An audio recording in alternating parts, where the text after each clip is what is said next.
Okay, tell me, how would you like your podcast to be featured in Apple's Podcasts app? It could be. Maybe.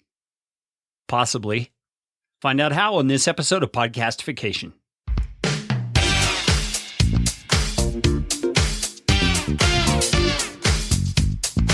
My name is Kerry Green, and I am the Client Happiness Guy at PodcastFastTrack.com, and this is Podcastification. This show is all about podcasting.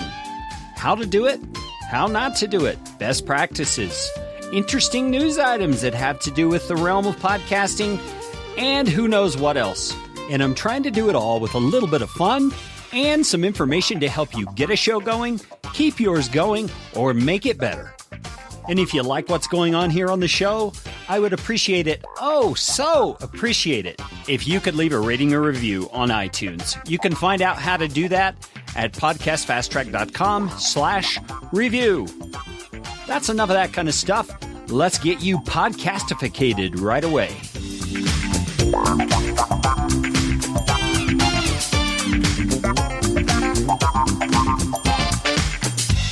Okay, you may not have known, but Apple does have its very own podcasting app.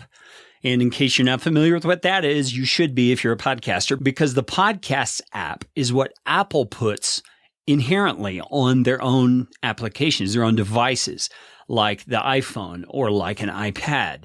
It's a free download in the App Store if you don't already have it. And it is one of those ways that people can subscribe to and keep up with your show. And every now and then in the Podcasts app, Apple features certain podcasts. And that's what I'm talking about. How would you like your show to be featured in the Podcasts app? I think that would be a kicking good thing for anybody's show. And in this particular episode, I'm going to talk to you about how you can make that happen. Now, you may be thinking, well, yeah, how do you know? Because the powers that be at the big fruit-endowed building in Cupertino, California, are not about to let common mortals like you and me know exactly how they go about determining the shows that are featured in their inbred, wait, what? I mean, their native podcast app. But the way I know is because they tell us. Yeah, they do in fact tell us how we can increase the chances of our shows being featured there. You see, it's not a guaranteed thing, but you can increase your chances. Really, I found everything I'm about to tell you on one of Apple's long, small print, imageless web pages. And you can find a link to that in our show notes at podcastfasttrack.com/podcasts-app. But to save you the endless scrolling and the fine print, and yes, it is very, very fine print on those Apple web pages, I'm going to give you the skinny on how to get your podcast featured on Apple's Podcasts app. Maybe. Possibly. So, how are you going to get your show featured on the Podcasts app? Well, everything I'm going to tell you has to do with the information and items that you provide to Apple when you submit your podcast to them. Okay, the good news is that if you've already submitted your podcast, you can always go back and update it. Yes, you really can. So if you hear something in the following tips that you think will enhance your podcast listing in the iTunes directory, then get to it. All right, so here we go. Number 1, Apple says you must produce compelling, new, or unusual content. And I had to look up the word compelling. It says evoking interest, attention, or admiration in a powerfully irresistible way. So in other words, your show has to be interesting. So don't put together a ho-hum run-of-the-mill podcast and then hold your breath waiting for it to show up in the featured section of the Podcasts app. You're going to pass out before it shows up there. Now, a great example of something compelling, new, or unusual is not hard to find. There's all these new shows like Serial and Startup and those kinds of things. Now, those are produced by public radio stations that have a staff and a budget and other stuff you may not have. But I think maybe instead of viewing those as obstacles, you could look at them as opportunities for you to get creative and excel in some new kind of out-of-the-box ways. Anything's possible. I mean, take my situation as an example. Just over 2 years ago, I was a full-time employee. And now I'm self-employed, a podcast producer, an entrepreneur, own my own company, and an author. And I never dreamed that could be so. So what could happen in your situation if you just take the bull by the horns and go for it? Try to produce that compelling, new, or unusual content that Apple is looking for, and you just might get your show featured in the Podcasts app. Number 2, Apple says you need to have attractive, original cover art. You've probably heard this mentioned before, but it is worth repeating. Think about it. What gets your attention when you're scrolling through the iTunes store looking for a new podcast? It's cover art. The ones that have a boring, generic headshot or text so small you couldn't read it with a microscope, those simply get skipped over. I mean, it's not intentional. Nobody's prejudiced against those podcasters. There's simply no eye candy, no bling, no make me check this out podcast graphics to lure you in. So when it comes to what Apple considers attractive and original cover art, which is what matters in this case, they are not shy to tell us. So here's what they say. They say it should not include any words or images depicting any kind of Apple branded content. So that means no pictures of iPods, iPhones, Apple logos, etc. Okay, it must be at least 1400 by 1400 pixels. Your graphic designer friend can help you figure that out if you don't know what a pixel is. It must be either a JPEG or a PNG format. Again, ask your designer friend if you don't know what those are. It must be created in the RGB color space. You do have a graphic designer friend there, don't you? It can have no pixelation. Hello, graphic designer friend. It should have no images or language that could be construed as racist, misogynist, or homophobic. Now, they're not saying you can't publish episodes with that, but don't expect yourself to be featured if your podcast cover art has those things on it. Your image also should not depict sex, violence, gore, illegal drugs, or hate themes. Again, do it if you want to, but don't expect Apple to show you off in their podcast app. And it cannot contain any third-party trademarks without authorization or usage rights. Now, how will Apple know if you have the rights? I don't know. I just suggest you simply refrain from using those images if they're copyrighted by a third party. So, now I can't claim that my cover art is anything super special, but it's more than just a plain image or an MS Paint DIY image. See, I'm counting on the color scheme and the unique spin on the word podcast, podcastification, to catch the eye of a specific niche audience, which is podcasters. You'll have to let me know what you think of that in the comments to this episode at podcastfasttrack.com/podcastsapp. Number 3, Apple says you need to have a robust and accurately written description of your podcast. Robust. Wow. That sounds like a description of a barbecue sauce to me, not a podcast. So let me attempt to translate that for you. I would say it needs to have more than a one-line description. Tell people what they're going to hear on your show when you submit your podcast or when you go back and edit your podcast listing. You can want to tell them in a way that lures them in, that makes them want to listen. So fill out your description with appropriate keywords. And did I say appropriate? What I mean by that is don't stuff it full of keywords one after another like the old days of very bad SEO. The Apple bots are smarter than that. But you should fill it with a description that naturally uses your keywords, the ones that fit your show. Remember, the description is the one factor that iTunes and the podcast app uses to pull up results when someone does a keyword search. And I just said it's the one thing. It's not the one thing. It's one of the things. Okay, and they also say it needs to be accurate. So the keyword part is one aspect of the accurate bit, but you also want to be honest about what your show is and what it isn't. So don't describe your show as a deeply introspective show if it's business news and analysis. And don't call it psychologically stimulating if it's your latest rant about your favorite video game. Come on, be honest.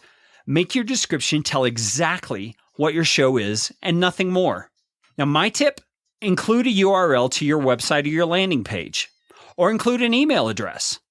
And if you do that, I'd recommend you disguise it from the spam bots somehow, like carry with the word at Podcast Fast Track with the word .com.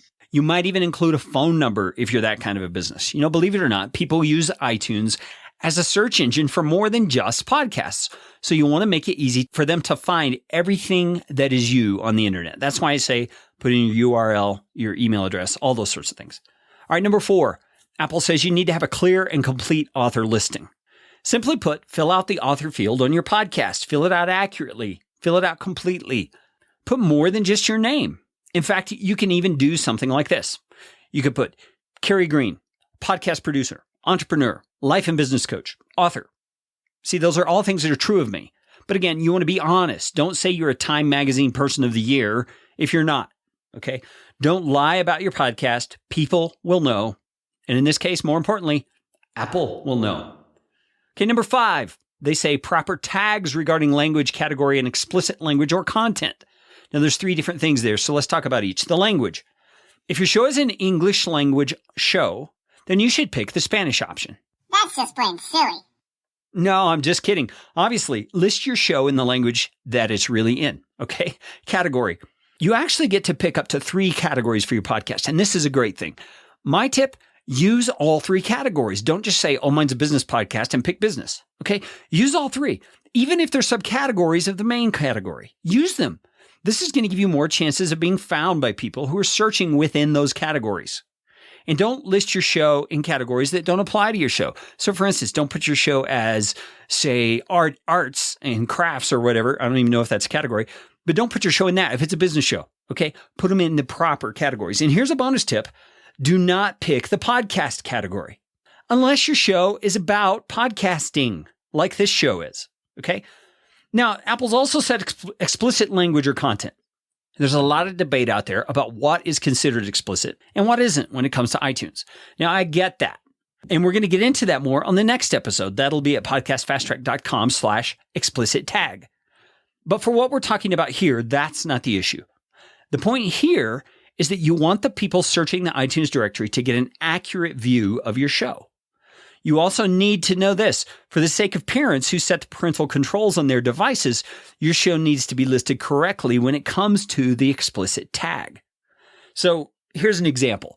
If somebody's kid downloads your F-bomb-laced show because it wasn't filtered, and it's not filtered because you didn't label it explicit, you not only just offended that parent, you just made someone angry at you, your show, your brand, everything. And on top of all that, Apple has been known to boot shows from their directory entirely that have improperly labeled or are not labeled using the explicit tag. Don't do that to yourself. Label your show properly when it comes to the explicit tag. Okay, now, on a related note, the explicit tag option that you get when submitting your show is for the overall description of your show. If you're going to have a clean show most of the time, and maybe now and then a guest is going to unexpectedly drop 1 or 2 curse words, don't label your show explicit when you submit it to iTunes. There's a way to label individual episodes explicit or not when you publish them. And I'm going to cover that via the 2 most popular avenues of doing it in the next episode. That's episode 13, which you can find at podcastfasttrack.com/13. Now, number 6, Apple says you need to have new episodes posted regularly. On this one, just think consistency. Okay, it doesn't matter if it's once a week or once a month. The key word here is regularly. If Apple's going to feature you, they want to know that you're committed to giving your audience content on a consistent basis. My personal experience tells me that if you're launching a brand new show, having 3 or more episodes already live when you submit to iTunes for the first time communicates that same kind of message. So again, the message is good content consistently delivered. Number 7. Apple says no references to illegal drugs, profanity, or violence, get this, in the title, description, or cover art. So, no swear words, no drug terms, no aggressive verbiage in your titles, descriptions, or on your cover art. Again, you can do that if you want, but it's a surefire way to get Apple to ignore your content when it comes to being featured in the Podcasts app. Now that's it. 7 pretty simple things Apple suggests you do if you want to improve the chances of your show getting featured in their Podcasts app.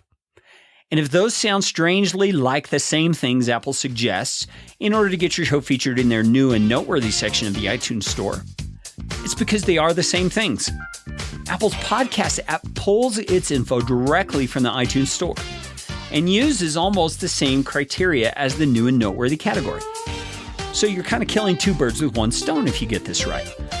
So do your best to hit every one of those tips, and you'll dramatically improve the chances of your show being featured in Apple's Podcast app. Hey, thanks so much for listening to Podcastification. This show is brought to you by Podcast Fast Track, where my team provides professional podcasting services without the time suck. Full production, editing, and show notes, all in one monthly subscription package. You can find out more at podcastfasttrack.com. Now go out and make it a podcastificating day.